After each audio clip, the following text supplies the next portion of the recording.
તો મિત્રો 1980માં એવી સ્થિતિ હતી કે છોકરાઓ ગમે તેટલું ભણ્યા હોય 9, 10, 8 અને હીરા ઘસતા હોય, કંઈ પણ નાનો મોટો ધંધો કરતા હોય તો પણ છોકરાઓનું છે ને થઈ જ જતું હતું, છોકરીઓ મળી જ જતી હતી.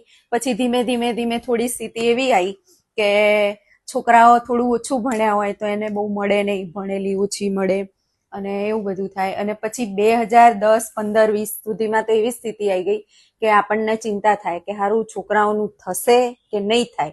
અને હવે 2025માં તો એવી સ્થિતિ આવી છે કે છોકરાઓનું જો થશે તો પછી બહુ ટકશે કે નહીં ટકે.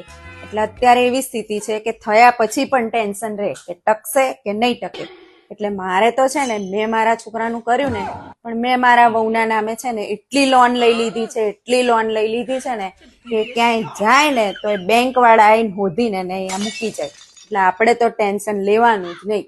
એટલે છે ને અત્યારે તો એવું જ કરવું પડે. આ વહુના નામે એટલી લોનો લઈ લો ને કે બેંક વાળા ગમે ત્યાંથી હોધીને પાછા મૂકી જ જાય.